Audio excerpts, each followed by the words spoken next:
Hello, welcome to the Warren's Occult Museum. I'm Cassie. Nice to meet you. Come gather round, gather round. Please feel free, have a look if you have any questions. I know a little bit about some of the artifacts and the spooky stories in here.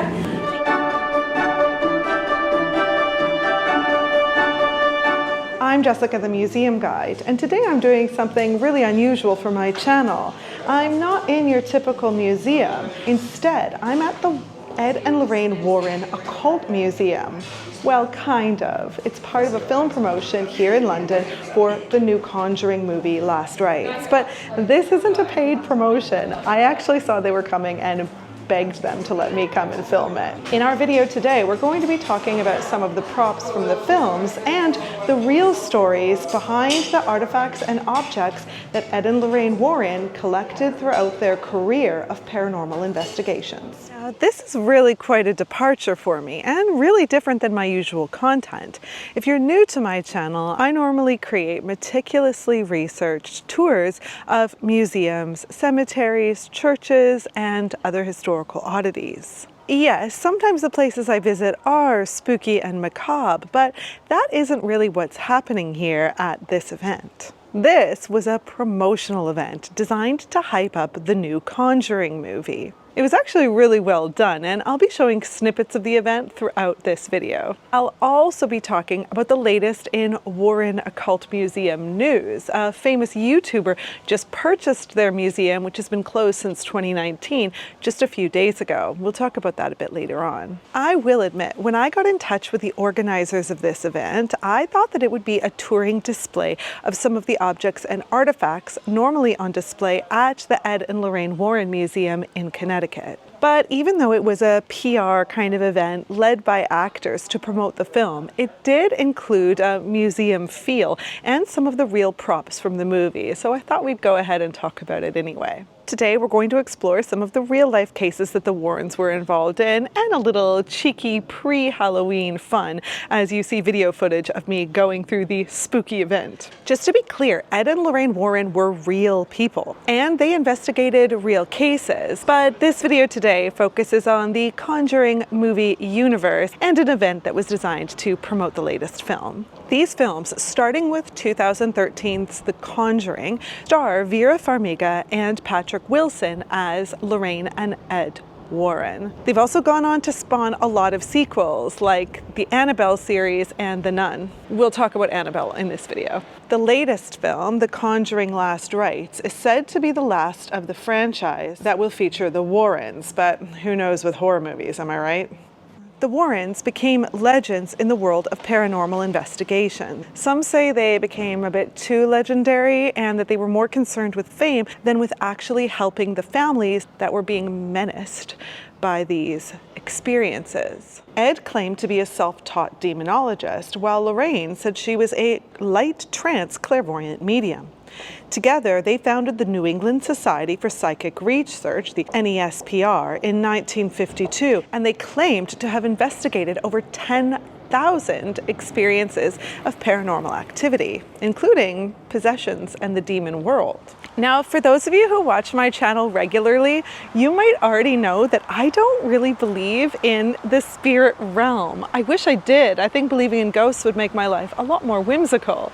You might find that surprising because on my channel, I regularly cover spooky objects, the macabre, and the uncanny. And I actually think that makes me a good tour guide because I investigate the real histories behind these things and I don't really fall for the myth making. But there is no end to the myth making around Ed and Lorraine Warren. That said, I also really love Halloween and the spooky season, and you might be able to see that there's some fallen crunchy leaves on the ground, so let's get started. Just one note, if you want even more content, including an extra video tour every month, click the link below to join my Patreon. So we know that there are 4 Conjuring films, and then there's the Annabelle and the Nun spin-offs, and they were all kind of featured here in the event. The latest Conjuring films dramatizes the events surrounding the Smurl family haunting that took place in Pennsylvania in the 1970s. After they moved into their duplex, the Smurls noticed all kinds of disturbing things happening.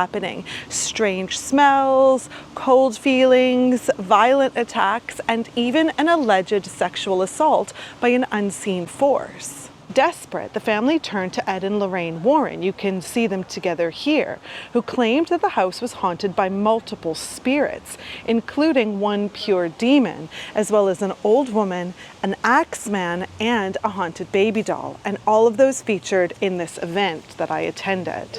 Despite extensive investigations, the Warrens never solved the case. Skeptics blamed health issues and psychological factors, but the Smurls maintained that they were being menaced by demons and haunting activity to this day.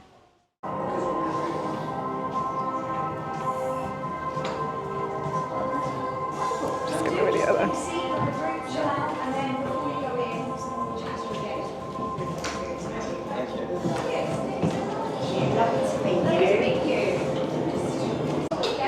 Okay, so here's one of the props from the film. You can see that it's all burnt, exorcism against Satan and the fallen angels. And here, Roman ritual, the Christian burial exorcisms, reserved blessings. Possession and haunting films, you do have a tape recorder. This one reminds me of my childhood. I'm dating myself there. You can see the old style. I always thought it would be such a cool job to actually go out and procure these objects. I do have a friend that's a props master or mistress. What a cool job. And finally, a few more props from the film here. You can see there's a rosary, quite a pretty, delicate looking one, and a locket with a girl's photo in. And of course, this must be from the plot of the film. As I mentioned, the film hasn't come out yet, so I haven't seen it. I haven't been treated to a sneak preview or anything, so I'm just making a guess as to the plot devices that these props are used for.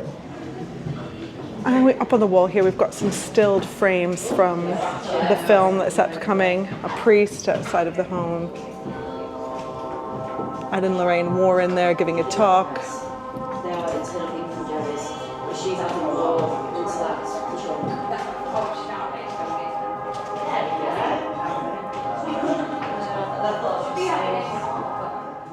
So we were first led into a tiny room where a tape recorder played a message from the actors playing Ed and Lorraine.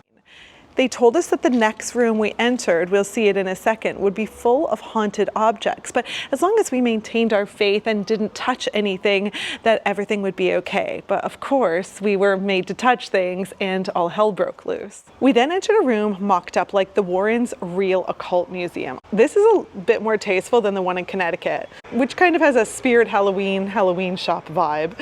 This one here that I'm in right now looked a bit like Don Draper's office, very mid-century. It was also hot as hell. The real museum, by the way, opened up all the way back in 1952 and contained a lot of objects, up to 10,000 of them, that were featured in the Warrens' different investigations, as well as like spooky things that they bought at auction. It was open right up until Lorraine passed away in 2019, and it's been closed to visitors ever since. But like I said, I've got some news for you about that a little bit later on. Okay, let's watch. Welcome to the Conjuring Occult Museum. I'm Cassie. Nice to meet you. Come gather round, gather round. Please feel free, have a look if you have any questions. I know a little bit about some of the artifacts and the spooky stories in here.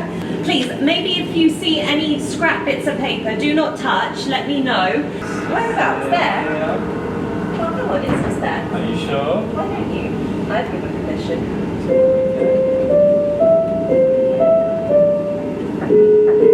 Does anyone read music, understand music? Sometimes the spirits like to communicate through it.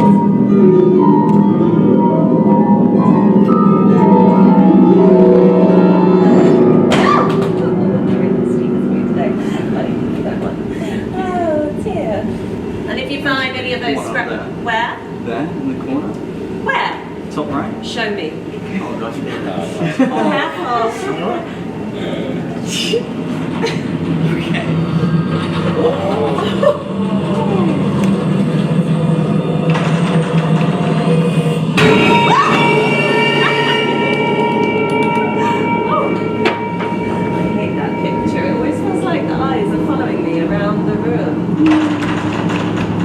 Lorraine, is that you?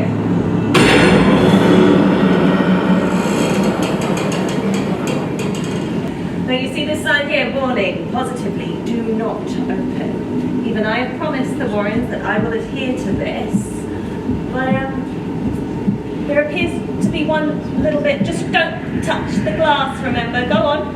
But don't touch the glass. Oh dear. Cassie, what have you done? I didn't do anything, Father. You touched the glass. I didn't touch the glass. I didn't touch the glass, did I? You saw. I didn't touch the glass. I didn't touch the glass. It was them, Father. It wasn't me this time, Father. So it's been exciting, Father.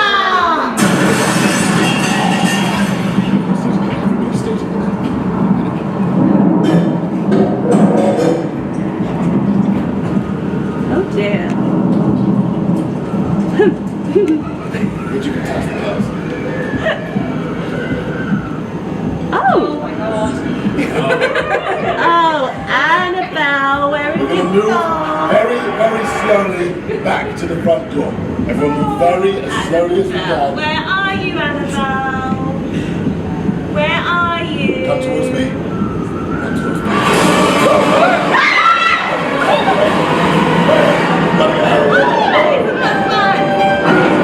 What, don't you want to stay and play? All right, now after all that, you can see we've escaped.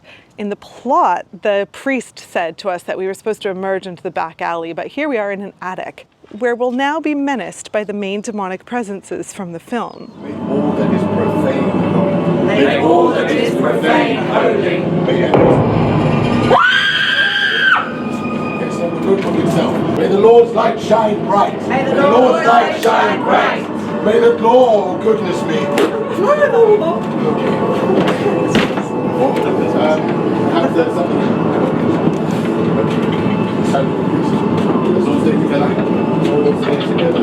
Nobody look her in the eyes. Do not look her in the eyes.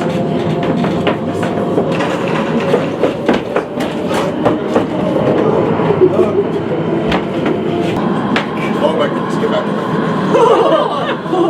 As far as you can, let's get away from her. Let's get away from her. Get away from her. Annabelle is anything to go by, she is not.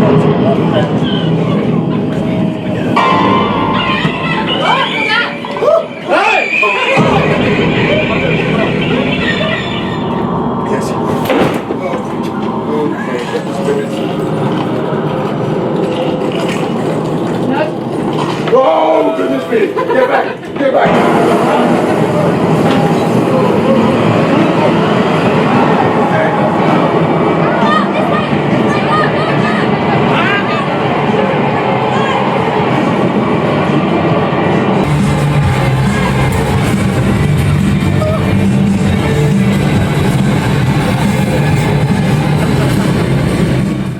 Okay, that was actually pretty scary.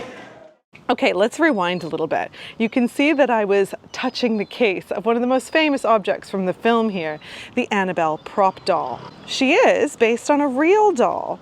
But did you know that she was a Raggedy Ann? It seems pretty hard to be scared of a Raggedy Ann, but maybe I should hold my tongue, just wait. According to Ed and Lorraine, the original doll scared its owner, a student nurse called Donna. So they placed it in their museum in the 1970s and neutralized it with their faith. Donna said that she had seen Annabelle move on her own and radiate malicious energy. The Warrens said that they consulted a medium and the Raggedy Ann doll was possessed by a 6-year-old girl named Annabelle, who herself had been possessed by a demon. Now, she remains at the museum in a case, and you can see that the case says, "Positively do not open." They had that sign mocked up as well during the experience, but with a prop doll of the way they made Annabelle look for the films. I think this Annabelle is a lot more frightening than a rag doll. Now, however, here at the exit of the museum event, she's just sitting in the rocking chair. This is the actual Annabelle that was used in the latest movie. Let's just talk about the demonic doll trope for a minute. It was popularized by movies such as Child's Play and Dolls and even Mannequin.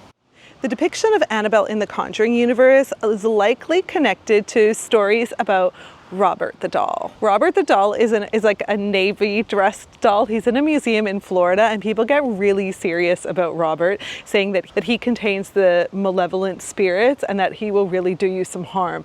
Even after visiting the museum where he's located, people say that they are haunted by him and experience negative things in their lives. According to the museum, Robert has caused car accidents, broken bones, job loss, divorce, and a cornucopia of other misfortunes. Apparently, if you don't respect Robert while you visit him, these things can happen to you too. So Robert, of course, I mean no disrespect with this video. I mean, as far back as Freud's 1922 essay, The Uncanny, he talks about automatons and dolls being frightening objects. He argues that because they are familiar yet strange, they bring us back to a time of our infantile development, maybe when we used to play with dolls and enact scenarios with them, imbuing them with our imagination and therefore making them real. The unease that we feel encountering them in our adult life creates a disconcerting oscillation between being alive and inanimate, which taps into an earlier repressed developmental stage and causes overall unease. Let me know if you would like a more detailed video about automatons, mannequins, and dolls, and why some people find them so creepy. Remember, this new Conjuring movie does feature this creepy baby doll. Okay, so we already know that I'm a skeptic, but I'm about to tell you something that definitely could not have been done for film promotion. Veteran paranormal investigator and so-called Annabelle handler, that makes her sound like a zoo animal, Dan Rivera died suddenly just a few weeks ago in July of 2025, the day after hosting a screening of Annabelle at a film fest. He was only 54 years old. That's pretty freaky. Okay, speaking of handling Annabelle, let's talk about the Warrens Occult Museum and the latest developments about it. Remember, I told you that a famous YouTuber has purchased it, and that person is controversial comedian Matt Rife, as well as his friend, the paranormal investigator Elton Castee. Just a few days ago, they announced that they have purchased the house and a 5-year guardianship over the collection, and they plan to reopen it for museum tours and overnight stays. I mean, maybe they'll invite me along. I am the museum guide after all.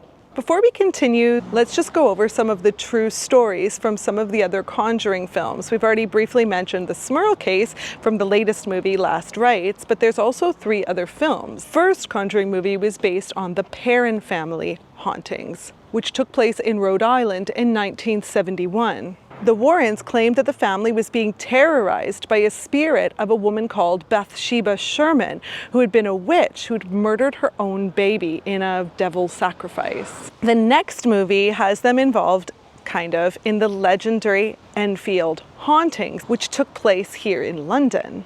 Now, in that case, a young family was dealing with a poltergeist in their North London home. Apparently, though, the Warrens showed up unannounced, and critics, even at the time, accused them of kind of clout chasing and just looking for media sensationalism. They, of course, claimed that they were essential to the case. Back in the waiting room for the event, you can see this book of exorcism rites and this rosary. Now, this could be a reference to The Conjuring's 3rd film. I went to see this one in cinema, The Devil Made Me Do It. The film opened with Ed and Lorraine at the exorcism of a young boy named David Glatzel in early 1981. Arnie Johnson, David's older sister's Debbie's boyfriend. It's not as tenuous as it sounds. He was close to the family. He was there at that exorcism, by the way, which actually did happen. The family put a little boy through an exorcism, which I think is kind of weird. But Arnie asked the devil to jump out of young David's body and jump into his, which he said it did. He felt fine though. However, a few weeks later though, the typically sweet and mild-mannered Arnie stabbed his landlord to death. At his trial, Arnie's lawyers argued that he was innocent because he was possessed by a demon. The movie picks up at that point and gets into like occult and conspiracy territory, which is of course good for a dramatized film, but the real-life judge refused to honor the defense. Arnie was convicted of first-degree manslaughter and sentenced to 15 to 20 years. However, he only served 5. While Arnie and Debbie stand by the possession to this day, but David, all grown up now, does not. He says that it was a hoax and that he was abused and manipulated as a child. David says this was something the Warrens were very good at, and along with their author, Gerald Brittle, they concocted a phony story about demons in an attempt to get rich and famous at our expense. What do you think?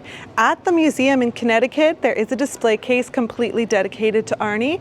That's of course with his blessing, but I wonder how David feels about that. Finally, at the end of the experience I attended in London, there was another selection of props and some very nice cocktails.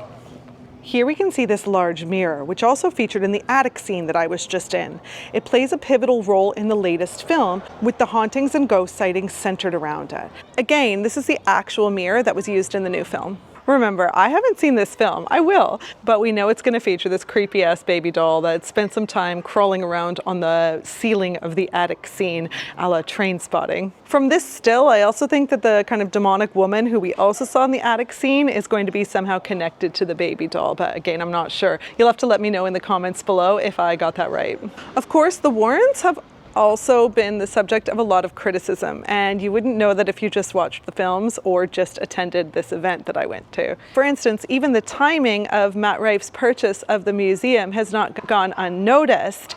It happened just a few days before the new film came out, and Matt Rife even flew to London to attend this event. I mean, that's pretty harmless though, but is playing with people's lives when they feel like they're experiencing a paranormal event really harmless?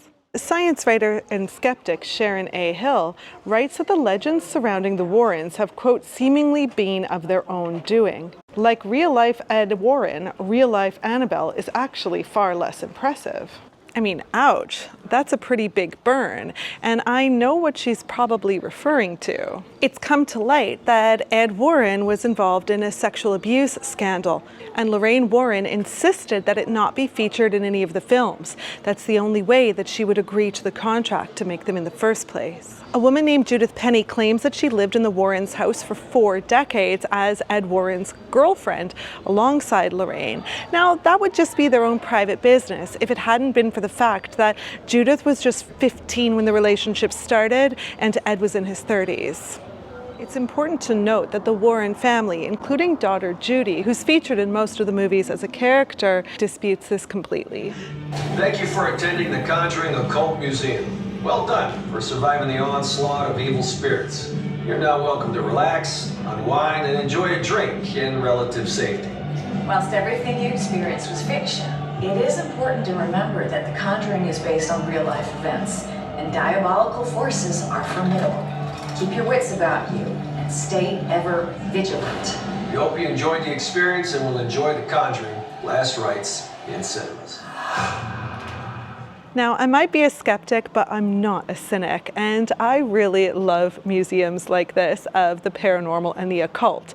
I'll be visiting another one up in Nottingham in just a few weeks' time for my Halloween content. And this was a really fun experience to attend this event, and the Warrens Occult Museum in Connecticut does look delightfully cheesy as well, even with its kind of Halloween decorations and its tenuous connections to the truth. What can I say? I'm a sucker for a good museum. The weirder the better. Well, that's the end of our tour. I hope you enjoyed this little taster of some upcoming Halloween content. But in the meantime, I'll see you the next time I'm at the museum.